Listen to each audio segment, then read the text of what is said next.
On a tous déjà eu cette impression, non? Que notre lieu de travail suit une espèce de manuel secret pour être parfaitement, incroyablement inefficace. Les réunions qui s'éternisent, les procédures qui n'ont aucun sens, les collègues qui semblent faire exprès tout compliquer. Eh bien, et si je disais que ce manuel, il existe pour de vrai? Mais son origine est, disons, pour le moins surprenante. Alors ça peut sembler un peu bizarre comme question, c'est vrai, mais c'est vraiment le cœur du sujet. Imaginez, juste un instant, que chaque petite frustration au quotidien, chaque délai, chaque micro-erreur ne soit pas un accident, mais bien une stratégie, une arme cachée sous nos yeux. Ça a un air de déjà-vu, non?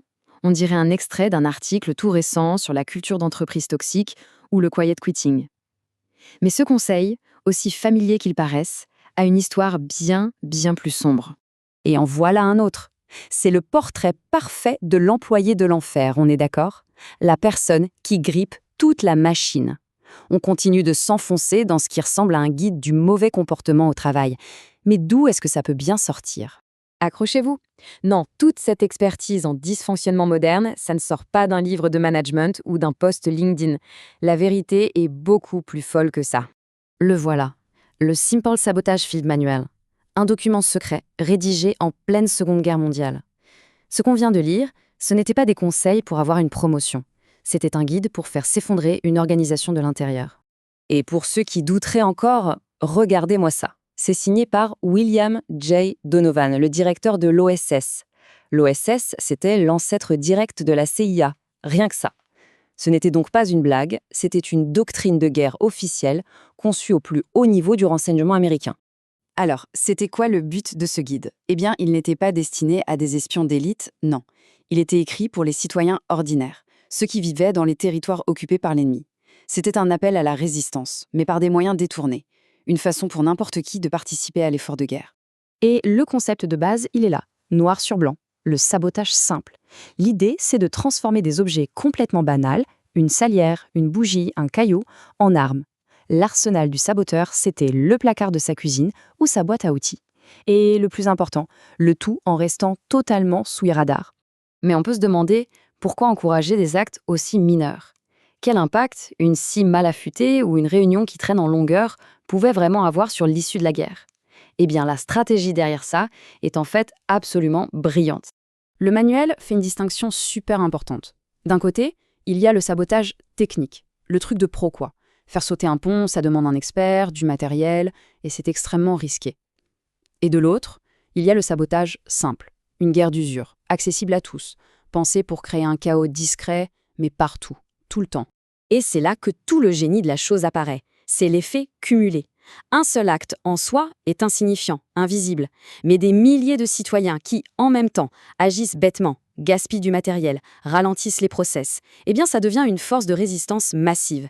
C'est un moyen de saper le moral de l'occupant et de redonner un sentiment de pouvoir à la population. Bon, à cette théorie, passons à la pratique. Le manuel n'est pas juste un concept, c'est un véritable guide du comment faire, et parfois les détails font un peu froid dans le dos. Le document est super précis sur comment mettre le feu. Il y a toute une section là-dessus.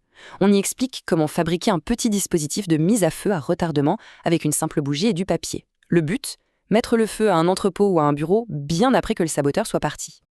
Et voilà la méthode, décomposer. C'est déconcertant de simplicité en fait. On enroule du papier, on place la bougie et on laisse le temps faire le reste. Le manuel va même jusqu'à expliquer comment doser la quantité de papier pour contrôler l'intensité de la flamme. Après le feu, un autre gros chapitre, c'est l'industrie. La logique est imparable. Si les outils sont fichus, la production s'arrête net. Et le manuel est plein d'idées pour y arriver sans se faire prendre. Ce qui est fou avec ces conseils, c'est que ce sont juste des actes de négligence. Comment prouver qu'un ouvrier a intentionnellement mal utilisé sa lime ou qu'il a oublié de nettoyer sa machine? C'est ça le génie de la méthode. Elle se cache derrière l'erreur humaine ordinaire. Ah, et celle-là, c'est peut-être l'une des techniques les plus destructrices. S'attaquer au système de lubrification. Un moteur sans huile, il se détruit de l'intérieur. C'est aussi simple que ça. Mettre un peu de sable ou de verre pilé dans un réservoir d'huile, c'est la garantie d'une panne majeure, de réparation qui coûte une fortune et de retard monstrueux. Alors on en arrive à la question finale. Comment se fait-il qu'un document de près de 80 ans nous paraisse si familier aujourd'hui? Pourquoi a-t-on l'impression de voir ces tactiques à l'œuvre dans nos propres bureaux, dans nos organisations, Cette phrase du manuel, elle résume absolument tout. La vraie puissance, ce n'est pas l'acte en lui-même, c'est sa multiplication. C'est une leçon incroyable sur le pouvoir de l'action collective, même quand cette action est toute petite, discrète et en apparence totalement insignifiante. Alors voilà, la prochaine fois qu'on se retrouve coincé dans une réunion qui n'a ni queue ni tête ou face à une procédure complètement absurde, on pourra se poser la question, est-ce que c'est juste le fruit du hasard et de la bureaucratie, ou est-ce que quelqu'un, quelque part, a ressorti ce vieux manuel du placard ?